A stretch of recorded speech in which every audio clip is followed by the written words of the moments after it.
नमस्ते बच्चा लोग, मेरा नाम आशु त्रिपाठी है और इस पैड सीरीज़ में हमारा आज का टॉपिक है प्रथम स्वाधीनता संग्राम। बच्चा लोग, हमारा आज का टॉपिक है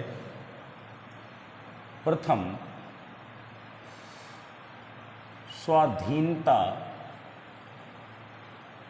संग्राम।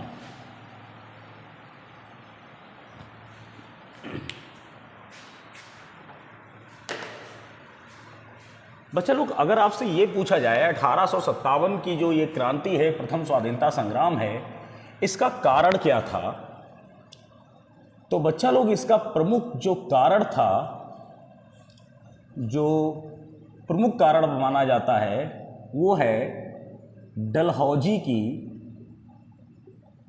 राज्य हड़प नीति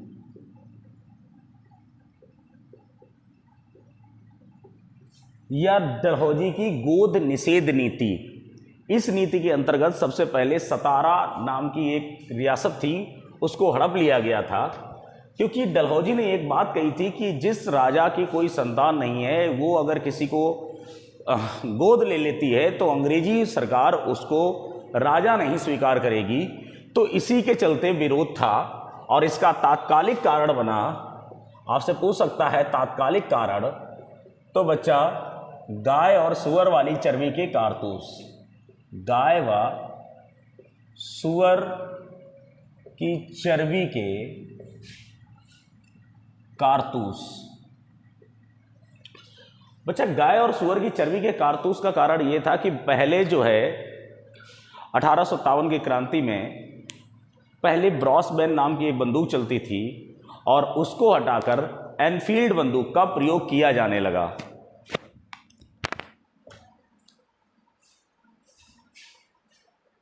तात्कालिक कारण बच्चा था गाय और सुअर वाली चर्बी वाले कारतूस। एक्चुअली बंदूक जो चलती थी वो पहले ब्रॉसबैन चलती थी, ब्रॉसबैन नाम की एक बंदूक चलती थी, इसको 1856 में बदल दिया गया और इसके स्थान पर एनफील्ड नाम की एक नई बंदूक आई जिसमें कारतूस को डालने से पहले मुंह से उसका कवर हटाना पड़ता था। तो ये तात्कालिक कारण बना। और बच्चा, इससे प्रश्न हो सकते हैं 1857 की क्रांति के समय भारत का गवर्नर कौन था। 1857 की क्रांति के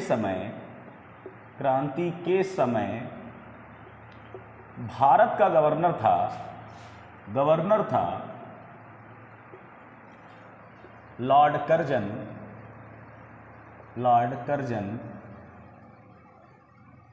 लॉर्ड कर्जन 1856 से 1858 तक गवर्नर रहे। फिर इस क्रांति के बाद में इनको गवर्नर से हटा दिया गया और ये वायसराय हो गए।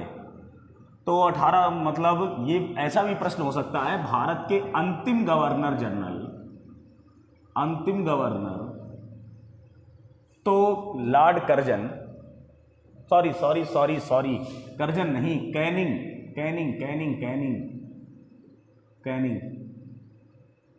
क्या दिमाग है, लॉर्ड कैनिंग। और प्रथम वायसराय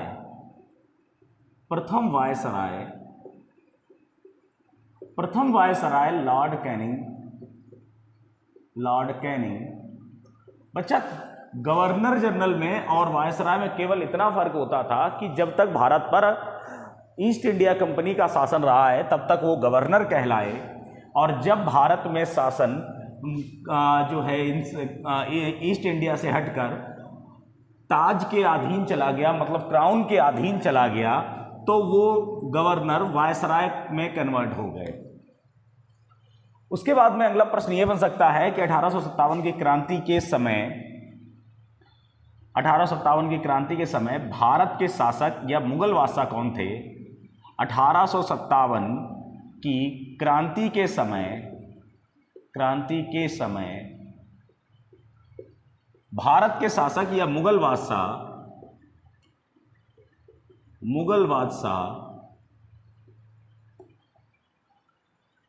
बहादुर शाह जफर या बहादुर शाह द्वितीय थे। बहादुर शाह द्वितीय थे।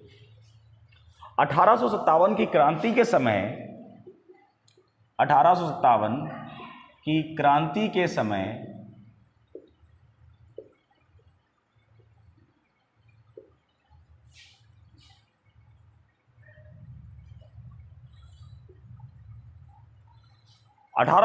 की क्रांति के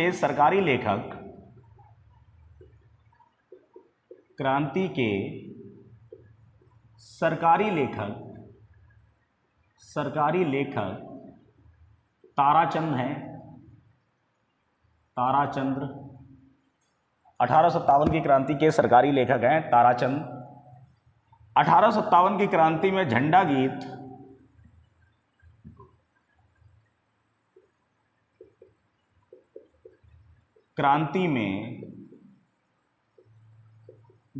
गीत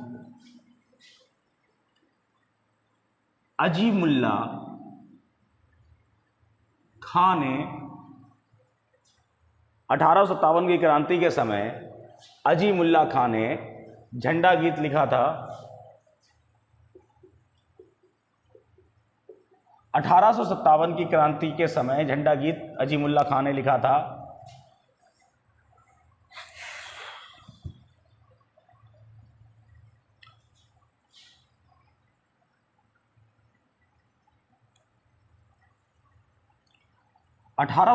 की क्रांति के समय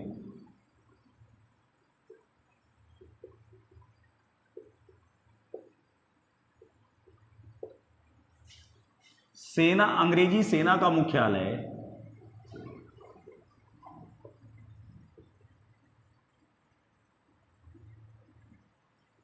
शिमला में था। 1857 की क्रांति के समय अंग्रेजी सेना का तोपखाना मेरठ में था। 1857 की क्रांति के समय अंग्रेजी सेना का सेनापति जॉन एनीसन था।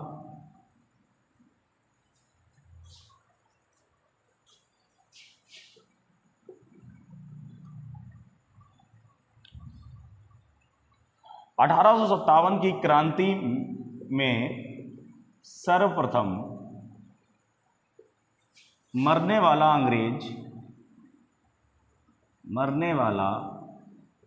अंग्रेज कैप्टन फिनिस था।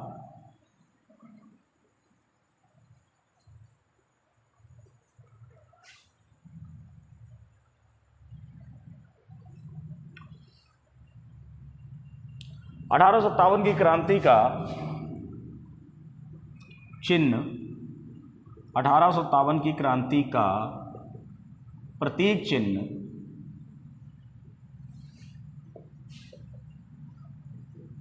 कमल व रोटी था। 1857 की क्रांति का चिन्ह कमल व रोटी था। ठीक है बच्चा लोग, आगे चलते हैं।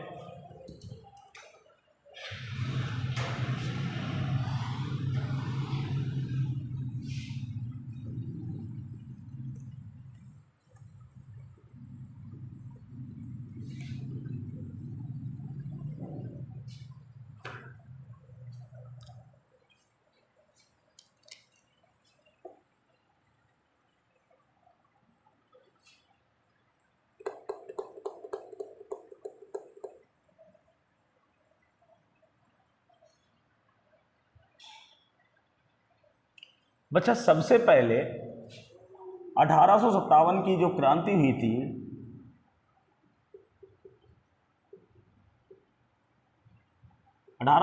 की क्रांति बैरकपुर छावनी में,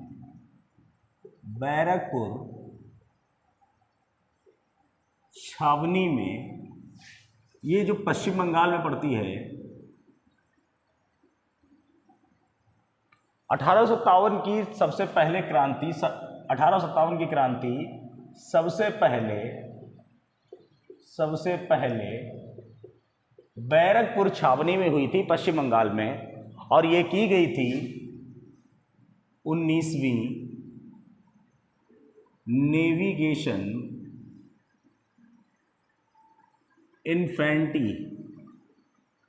इन्फेंट्री के द्वारा।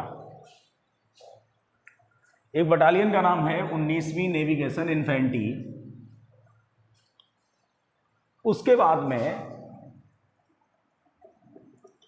मंगल पांडे ने विद्रोह किया, और ये विद्रोह था, मंगल पांडे थे 34वीं नेविगेशन, यहाँ भी होगा बच्चा, नेविगेशन इन्फेंट्री की पांचवी टुकड़ी।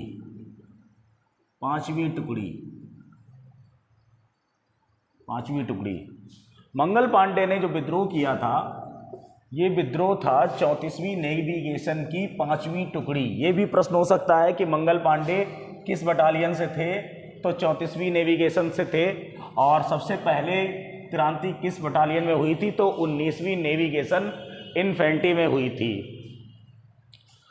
मंगल पांडे को पकड़कर 8 अप्रैल 1857 को फांसी दे दी गई। मंगल पांडे को फांसी कब दी गई थी? 8 अप्रैल 1857 को मंगल पांडे को फांसी दे दी गई। उसके बाद में 9 और 10 मई को मेरठ में विद्रोह हुआ था। 9 मई को विद्रोह हुआ था, अंग्रेजों ने पकड़कर उनको जेल में डाल दिया। तब 10 मई को 85 घुड़सवारों ने मिलकर तीनों शस्त्रागार लूट लिए थे और कैदियों को आज़ाद कराया था। तो हम बात कर रहे हैं 10 मई की। 10 मई 1857 को मेरठ में 10वीं और 11वीं 10 मई 1857 को मेरठ में 11वीं और 20वीं बंगाल की नेटिव कैलेवरी टुकड़ी ने मिलकर बंगाल में विद्रोह किया, मेरठ में विद्रोह किया, और ये पहुंच जाते हैं फिर दिल्ली। जब ये दिल्ली पहुंच जाते हैं तो दिल्ली में पहुंचने का समय है, याद रखना, दिल्ली का समय है 11 मई 1857 को। दिल्ली में नेतृत्व किया था इसका बहादुर शाह जफर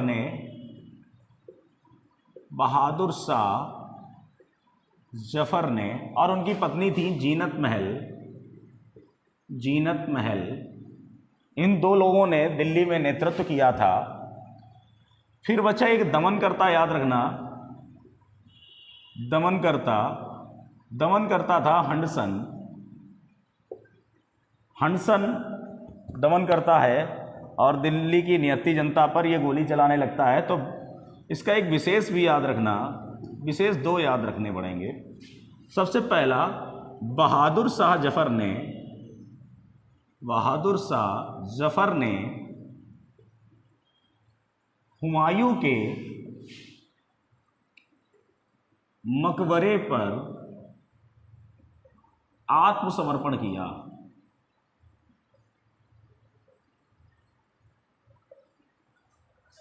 बहादुर शाह जफर ने हुमायूं के मकबरे पर आत्मसमर्पण किया। जब बहादुर शाह जफर ने आत्मसमर्पण किया था तो अंग्रेजों ने इसके पुत्र को वहीं पर मार दिया था।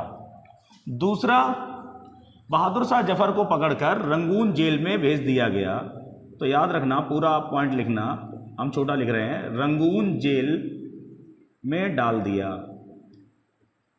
बहादुर शाह जफर को पकड़कर रंगून जेल में डाल दिया गया, जहां बहादुर शाह जफर की मृत्यु हो जाती है। और बहादुर शाह जफर का मकबरा जो है रंगून में है, मकबरा रंगून में है। बच्चा एक बात याद रखना, भारत के केवल 3 ऐसे मुगल शासक हैं जिनका मकबरा भारत में नहीं है। एक तो बहादुर शाह जफर हो गए जिनका मकबरा भारत में नहीं है, दूसरा है बाबर, बाबर का मकबरा है काबुल में, और तीसरा है जहांगीर का मकबरा है लाहौर में। तो मुगल में बता देंगे। तो दिल्ली में क्रांति याद रखना। उसके बाद में बच्चा लोग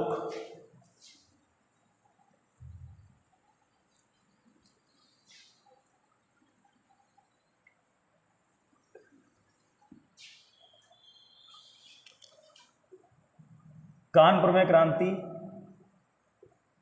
कानपुर में क्रांति। बच्चा कानपुर में जो क्रांति हुई है ये हुई है 5 जून 1857 को। इसका नेतृत्व किया था नाना साहब ने, और नाना साहब का वास्तविक नाम है धोधो पंत। कुछ जगह धूधू पंत लिखा होता है, धोधो पंत या धूधू पंत। और जो है नाना साहब पेशवा बालाजी बाजीराव के दत्तक पुत्र थे। इनके एक सेनापति थे तात्या टोपे, और इनका नाम था रामचंद्र पांडुरंग।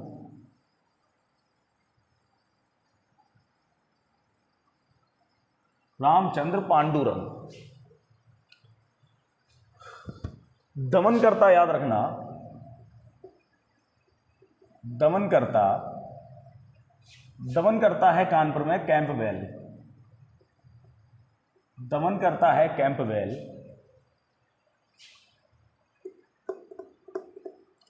उसके बाद में विशेष, इसमें 2 विशेष याद रखना। पहला विशेष तो यह है कि क्रांति के बाद नाना साहब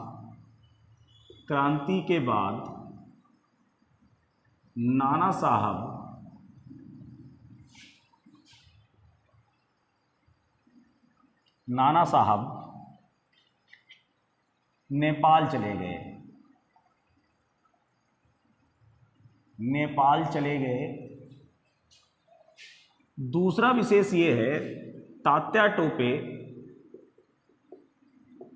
टोपे का एक मित्र था मान सिंह ने अंग्रेजों से पकड़ा दिया। तात्या टोपे को मान सिंह ने अंग्रेजों से पकड़ा दिया, या अंग्रेजों के द्वारा पकड़ा दिया। और अंग्रेजों ने क्या किया, मध्य प्रदेश के शिवपुरी जंगल में, एमपी के शिवपुरी जंगल में इन्हें फांसी दे दी। तो कानपुर की क्रांति याद रखना इतना।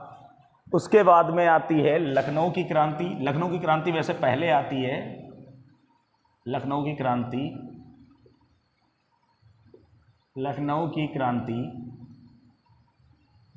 बच्चा, लखनऊ की क्रांति है 4 जून 1857 को।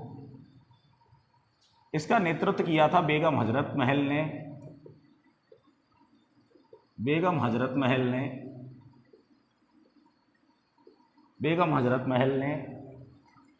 और बेगम हजरत महल के जो पति हैं, इनके पति का नाम था नवाब वाजिद अली शाह।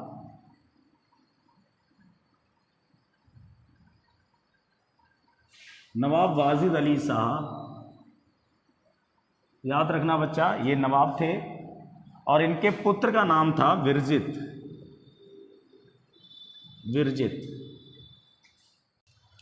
बच्चा दमनकर्ता याद रखना, दमनकर्ता है कैंपबेल। कानपुर और लखनऊ में एक ही है सेम। विशेष में याद रखना, विशेष में क्रांति के बाद बेगम हजरत महल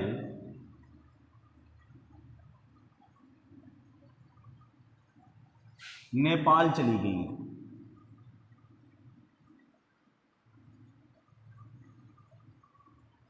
क्रांति के बाद बेगम हजरत महल नेपाल चली गई। और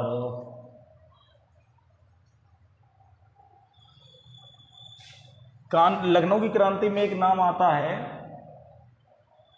उदा देवी पासी। उदा देवी पासी। बच्चा, उदा देवी पासी एक बहुत ही साहसी वीर महिला थी जो बेगम हजरत महल की ओर से इन्होंने भाग लिया था और इन्होंने अकेले अंग्रेज़ों को रोक रखा था जब तक इनके पास में गोले बारूद और जो है कारतूस ख़त्म नहीं हो गए। उसके बाद में ये शहीद हो जाती हैं, तो इनके बारे में आप विशेष तौर पे पढ़ सकते हैं। लेकिन अगर ये पूछ लिया जाए कि उदा देवी पासी 1857 में कहाँ से लड़ी थी, तो लखनऊ की ओर से लड़ी थी या अवध की ओर से लड़ी थी। ठीक है बच्चा, उसके बाद में आते हैं हम लोग झांसी में।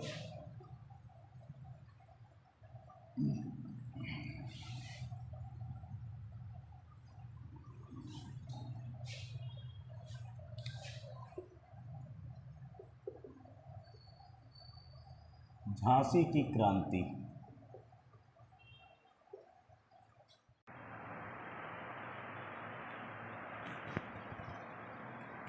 चार जून 1857 को हुई।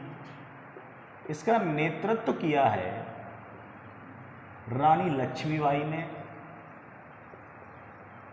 रानी लक्ष्मीबाई के पति का नाम है गंगाधर राव।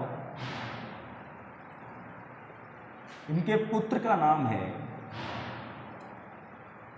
दामोदर राव। रानी लक्ष्मीबाई का वास्तविक नाम है मणिकर्णिका।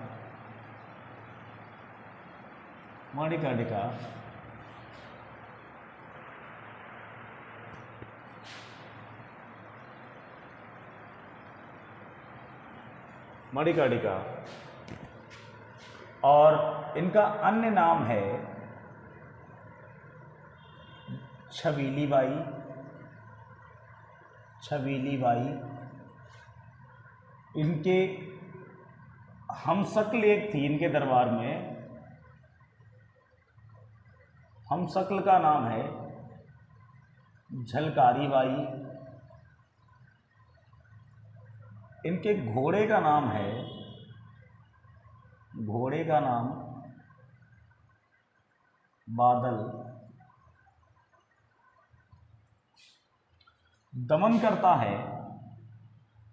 दमनकर्ता यूरोज। दमनकर्ता है यूरोज।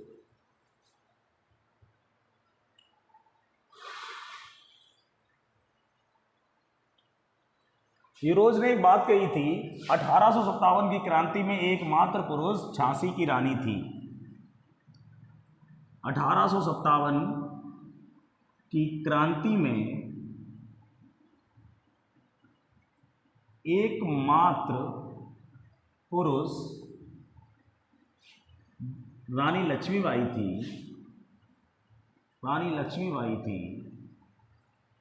क्योंकि बच्चा एकमात्र ऐसी क्रांतिकारी थी जो युद्ध में लड़ती हुई मारी गई। एकमात्र क्रांतिकारी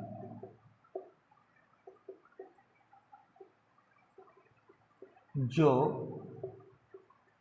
युद्ध में लड़ती हुई मारी गई। क्योंकि बच्चा लोग नहीं, इनकी जो समाधि है वो ग्वालियर में है।